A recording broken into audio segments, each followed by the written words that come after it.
Hi friends, welcomes to Mujahid journey. ఈరోజు మనం ఈ వీడియోలో ఫైనల్ కీవర్డ్ గురించి తెలుసుకుందాము. ఈ ఫైనల్ కీవర్డ్ అనేది క్లాసెస్ లేదా వేరియబుల్స్ లేదా మెథడ్స్కి వర్తిస్తుంది.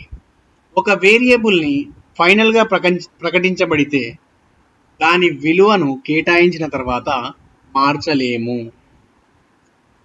ఉదాహరణకు ఈ వీడియోలో చూడండి. ఈ వీడియోలో నేను ఒక మెయిన్ మెథడ్ రాసుకున్నాను. సో ఈ మెయిన్ మెథడ్లో నేను ఒక వేరియబుల్ని అసైన్ చేశాను. వేరియబుల్ని అసైన్ చేసిన తర్వాత ఆ వేరియబుల్ యొక్క వాల్యూని చేంజ్ చేస్తూ వచ్చాను.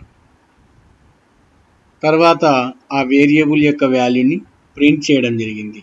ఏదైతే చివరిగా వాల్యూని నేను అసైన్ చేశానో ఆ వాల్యూ ఇక్కడ ప్రింట్ రావడం జరిగింది.